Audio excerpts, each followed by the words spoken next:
There's some.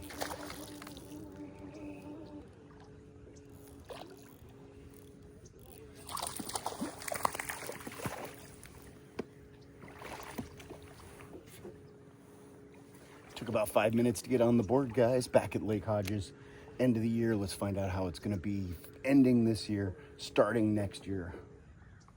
Sweet. Crankbait fish number 1. Cheers. Thanks for watching.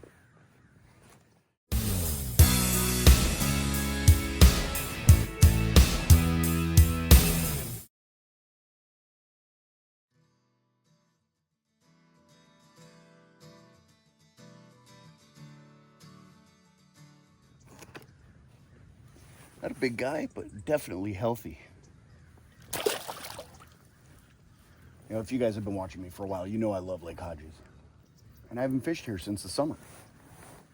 So I'm coming back to a lake I haven't fished to in a while.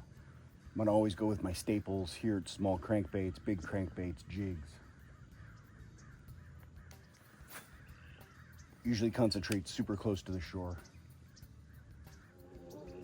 So I can see the herons feeding, and that's one of the reasons I decided not to go very far, because if there's multiple herons feeding and I can see the shad in their mouth, that means there's gonna be bass nearby too, most likely. Got grebes here too.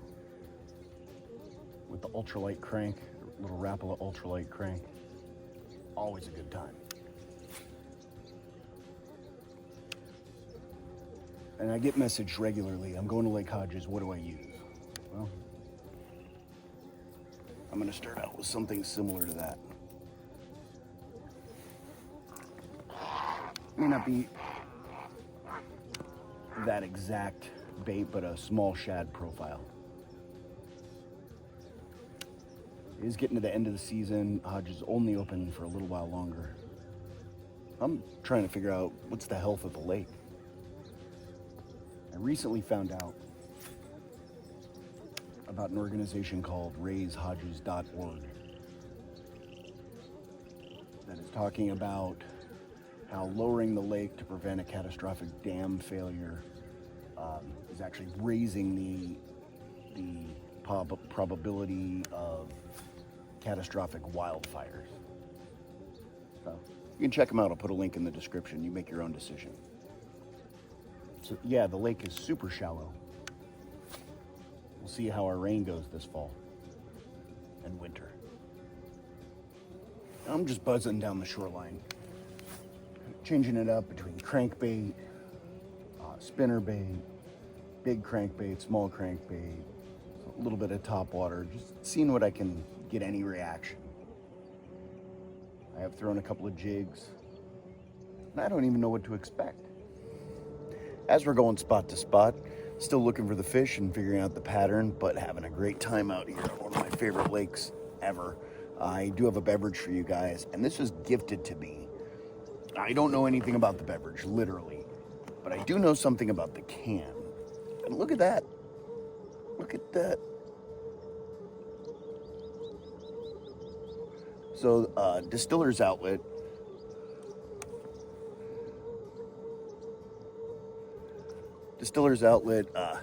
gave me this, so I appreciate that, Matt. He was playing around with their machine. They do bottles2gift.com, as I've mentioned before, and they can custom etch and engrave and laser things and put names on bottles and stuff like that, which is super cool, and you can purchase all their stuff online. But he did the Beefshaman, and this is from AleSmith. This is Sunpath. I didn't even realize this was AleSmith. All I saw was Sunpath. This is lager with peaches, 4%. It's like a Rattler or something. Interesting. Again, I know nothing about this, except I got the Beefshaman on the can. Woo, very peachy. It's like you open up a can of peaches. It smells like canned peaches, which isn't bad.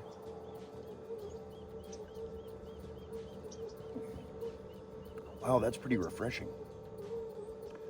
It's like a lager mixed with canned peaches. As weird as that sounds, it's pretty good. That's cool. Thanks, Matt. Sunpath from AleSmith. I'll put the link in the description for both the beverage and for Distiller's Outlet. You guys can get some really cool bottles gifted to other people, and just check them out. Awesome. This lake is really low, guys. I hope we're able to get a new dam. And that's one of the things I think raisehodges.org is trying to do, is get them to raise the lake, figure out a different way to build the dam or whatever.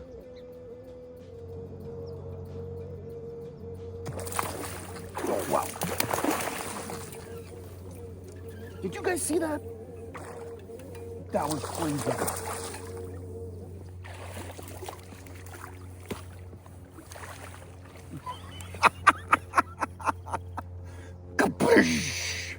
Wow.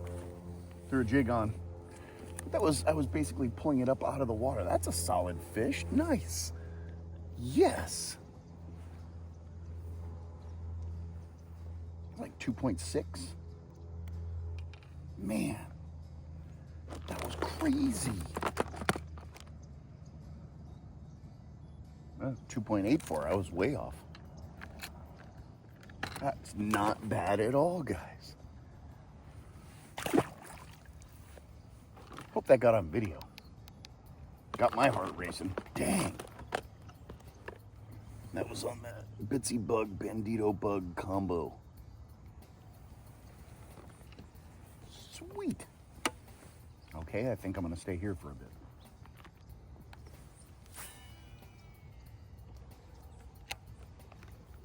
That was crazy, crazy, crazy. And that it actually got the bait in its mouth. Darn it. Well, I guess I'm in the right spot.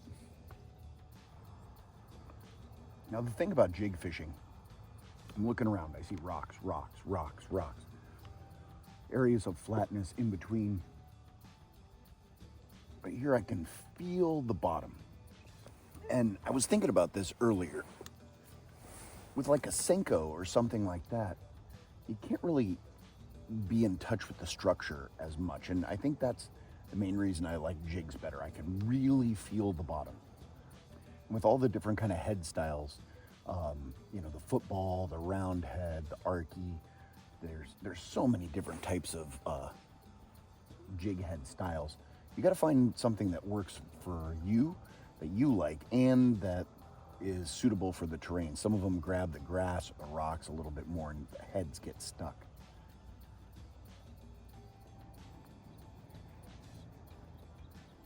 I can feel right here. I'm dragging along the bottom. You can see my line. There's not really much structure there. Oh, I just got snagged on something. So there was a little bit of a rock or something. Again, I'm not bouncing it right now, I'm dragging it. And I'll go vary the retrieves that way. So just drag along the bottom. Right now I'm kind of figuring out what I am fishing.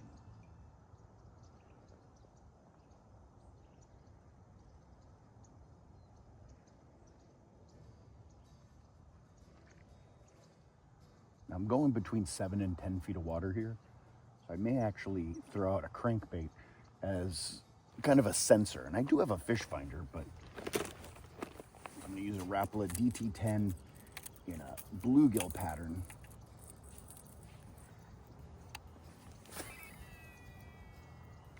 Chuck it way out there and let's just feel what the bottom is like. Pulling it down, it has not touched bottom yet. There's the bottom, it bounced. You can see it bouncing a little bit, a little bit.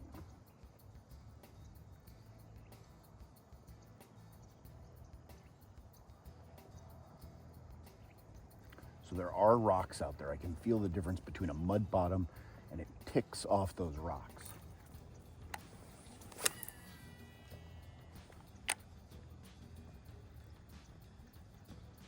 Going a little shallower, doing the same thing. So bounce, bounce, bounce, bounce, that's rock.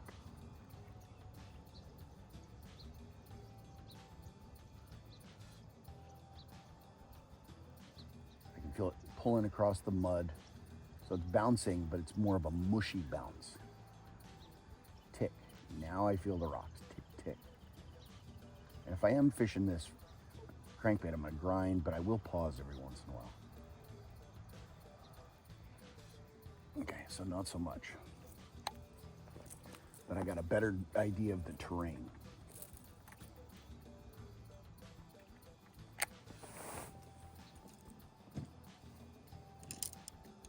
And that's the other thing you can look at. As above, so below. So you see rocks. You see rocks here, rocks there, heron, some sticks. There's probably going to be some isolated rocks throughout this area. And I am fishing this on 10-pound test. So when I'm fishing like the 1/8 ounce Bitsy bug, I'm never going higher than maybe 12, because then the presentation isn't going to be what I want.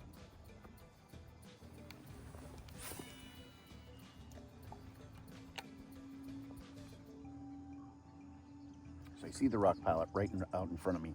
I'm going to drag it back, see if it continues out this way.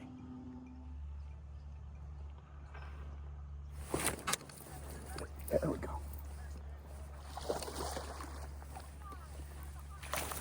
Oh, darn it. Paid off though.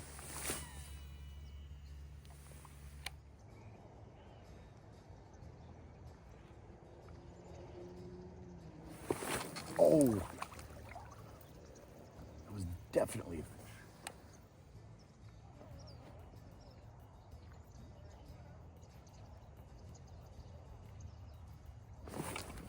There we go.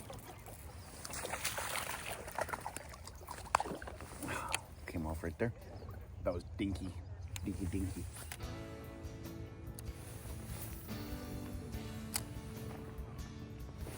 Man, it was fun getting out here. Last time out here for the season. At least I got some bites, including that amazing catch that was right close to the boat. And just fun being out here. Can't wait till February when it opens back up. I'll be sure to let you guys know how it is right away. Thanks for watching. Please like and subscribe. Share it with a friend. Check out that raisehodges.org if you want. And let me know what you think about that. Cheers, guys. I'll see you soon.